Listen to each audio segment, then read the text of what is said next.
Hello everyone, it is Joseph here, and today I'm talking about why I'm pro-FAP and why I am against the NOFAP movement. When I say that I'm pro-FAP, I mean that I'm pro-masturbation, like I think fapping is a good thing and I recommend that people do it. First off, I'd like to mention that I actually used to believe in NOFAP, and I would actually do semen retention for quite a while. I may go in more depth about it at a further point, but I just wanted to mention that I'm speaking from experience as to why fapping is good and doing NOFAP is bad. I remember one specific time I was on a no-fap streak of about 9 days. I was laying in my bed and I really wanted to fap really badly, and then I really felt like I just had to release the nut, but I was so brainwashed by these no-fap gurus on YouTube that I didn't do it. So eventually I fell asleep, and I vividly remember myself coming in my sleep. It was like a really intense experience, because I literally came while I was mostly unconscious and without touching myself at all. But I remember waking up in a pool of sweat with cum in my underwear, because holding in my nut must have been just a really taxing experience on my body.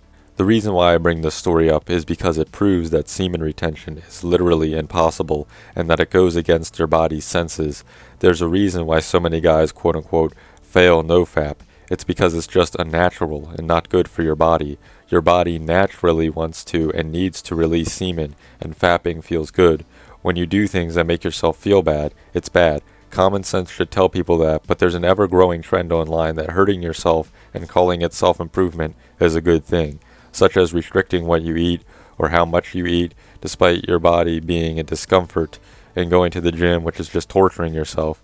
More on that another time, however. My point is that doing NoFap goes against basic common sense. Fapping is pleasurable and makes you feel good. If you're not feeling good from fapping, it's just some personal shame you have centered around it for some backwards moral reason or religious superstitions. That brings me into my next point, that some people may do NoFap for religious reasons. I myself am a Christian, and I've read the Bible myself, and I found nowhere in the Bible where it says that masturbation is immoral or sinful. It's just not there. I also don't think there is any verifiable benefits to doing NoFap.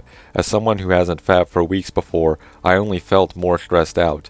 Maybe that's what people are talking about when they say they've gotten a boost of energy from NoFap.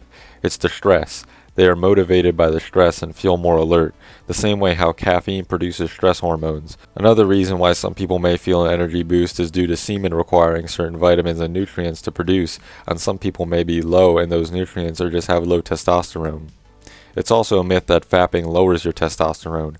I had mine checked not too long ago, and that was around the time that I had days where I would fap up to 6 times a day, and my testosterone was about 720 nanograms per deciliter, which was on the higher end of the spectrum for my age.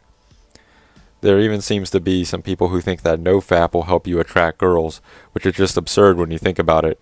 How would not fapping in any way benefit you from getting girls? Some people may say their confidence went up when they did NoFap, but it's not like confidence helps you get girls at all. Everything I've mentioned thus far is why NoFap is basically pointless, but I would actually like to point to my theory that NoFap can actually be detrimental to not only your mental health, but your physical health. My theory is that NoFap actually causes guys to have varicocele. If you don't know what a varicocele is, it's basically when the blood vessels in your scrotum get abnormally large and sort of bunch up together. It can cause low sperm production and lower sperm quality.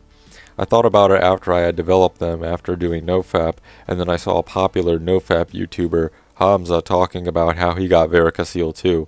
My idea is that when you're on NoFap, you're in a constant state of blue balls to the point where it can actually hurt physically, so then the blood vessels in your balls get inflamed and you get a varicocele. Overall, I just see absolutely no point in doing NoFap. I personally fap multiple times every single day, and I feel great. I'm unashamed and proud to say that I love to fap. Fapping is one of my favorite things to do, and the highlight of my day. I've been keeping track of every single time I've jerked off starting on August 30th. At the time of recording this video, it's September 11th, and I've jerked off 30 times since then, which is an average of 2.5 times per day. I started fapping over 7 years ago, and I loved it ever since. Don't let these self-improvement punks on YouTube tell you how to live your life. If you love fapping, then don't stop. It's all good. I'll leave more resources to Profap videos and information in the description of this video. I've also created a Profap Discord server as a reactionary movement to the NoFap community.